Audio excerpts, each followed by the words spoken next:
Hello, my name is Kimberly, and this is my channel, The Amazing Kimmeth. Today, we are going over the Warhammer 40k novel, Broken Crusade by Stephen B. Fischer. So, grab yourself a cup of recaf or Amersec, and let's talk about this book. This book is about the Black Templars, and we need to set the stage. The Black Templars are crusaders, and they think everyone is beneath them. The Black Templars, they abhor psychers, navigators, anything like that. They even dislike their own tech marines. This story begins with Emmerich. He is attending a funeral of one of his brothers, and this book is set in the first person, so Emmerich is our narrator. And while he's doing his funerary rites over his dead brother, he smells tainted warp, which to him has a smell and a taste like copper. And then Emmerich realizes and finds out that his ship, the Dauntless Honor, has been tainted in the warp. They are going through the warp and their Geller field has failed, and because of that, there's a lot of issues. Demons are starting to come into the ship and they have to face this. The ship has to break out of warp, and with this, they sustain massive damage. So they find their sister ship and they're able to board it. With that, they find out that the ship had gone through a warp storm, which is terrible in this universe.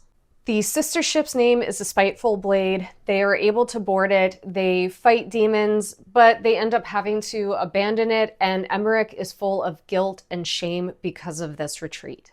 The Marines are able to get back onto the Dauntless Honor, and she is able to travel, but not very well and not very fast. They end up heading towards the world Tempest, along with some other ships that had been damaged during the warp storm. We are then introduced to the missionary Proserpine, she's a lot older, but she is very valuable to Emmerich, and she does serve to him a bit of a tour guide for the world, letting him know what's going on and what they are up against. We are now introduced to Dravik Soulrender. He is accompanied by some Neverborn, and they are relentless in their bloodlust. Dravik pops up here and there throughout the entire narrative. I'm not going to be talking much about him because it's just so full of spoilers. I don't want to ruin it for everyone. The Dauntless Honor crash lands onto the world Tempest, and besides a handful of humans, only the Marines survive. They take in the gravity of their situation. Most of the world has been overrun by heretics. They accept the fact that victory is unlikely. However, they still send out a voxed prayer for anyone who can hear to come and to help. Emmerich decides to split his men up, and he's told immediately by one of his guys that this is wrong, that this is an error. And throughout this book, his men are very clear to each other. His brothers are very blunt when they think that someone has made a mistake. They let them know, and there is no sugarcoating. They just tell them, you shouldn't be doing this, you shouldn't be in this position, you shouldn't have done that, but we're going to listen to you because honor and loyalty. However, Emmerich is still a bit of a jerk after a really heavy rebuke from his brother Hendrik. Emmerich puts the welfare of the missionary Proserpine into Hendrik's hands. And I think it really does a disservice for Hendrik and what his responsibilities end up having to be once he has her, versus just being able to fight and get the job done like he should as a Space Marine. At this point in the book, there is a ton of fighting. It's well stated at one point with another basilica, another rooftop. There's just constant fighting, constant battles at this point in the book. Most of the superior priesthood is dead at one point, and the lower priests have to rise up through new positions of authority. And with these priests being promoted so quickly, they are still steadfast and they endure alongside the Space Marines in these battles. Emmerich then gets to a specific shrine and he's able to have a short reprieve from the battle. However, he hates this time of rest because he's not with his other brothers, and he knows his other Space Marines are out there fighting while he's just sitting and recuperating.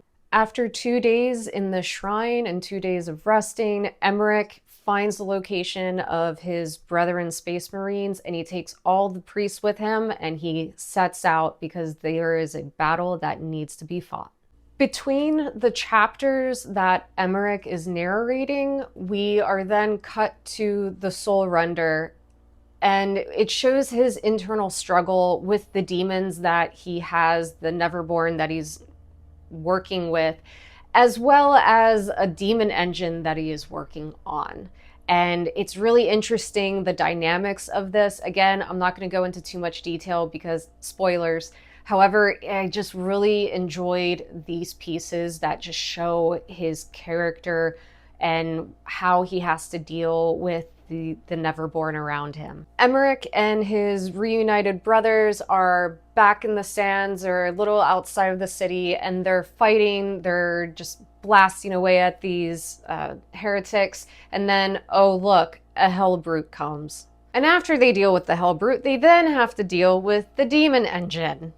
And then after dealing with Demon Engine, Emmerich realizes there's only one choice left, and he gets all of the humans that are surviving, he gets all of his Space Marines that are there, and they go back to the Dauntless Honor. All of them are sealed inside the ship. And this becomes a last stand between the Black Templars and the Soul Render. And that's where I'm going to stop because I don't want to ruin the rest of the book for anyone. This is a great Warhammer book. It's full of fighting, it's full of inspirational quotes, it's full of honor and glory and the acts of glory between the Space Marines for each other and for a planet that they know is just going to be laid waste. I do think that the big message or the takeaway from this book is to have faith and focusing on those that have the lack of faith and the lack of faith in each other. It is really good how it's played throughout the book, and there's the constant reminders of Emmerich to his Space Marines back and forth of their banter of just needing to have faith and faith in each other and faith in the goal, faith in the battle, faith in glory. However, I did have one thing to nitpick about, and no spoilers again, but if Space Marines are so easy to kill, humans should be pretty easy to kill as well. And there's some things that where some of the humans survive a lot, whereas a Space Marine can just easily fall over from, and I had a problem with that. I did enjoy this book. I did cry over a couple of characters that died that I wasn't expecting to, but also their last act of heroism and the selflessness that these characters had, it did make me well up a bit. If you would like to read The Broken Crusade for yourself, I have down in the description links for you to check out. And that's all that I have for today about The Broken Crusade by Stephen Fischer. Have you read this book? What did you think about it? And what should I read next?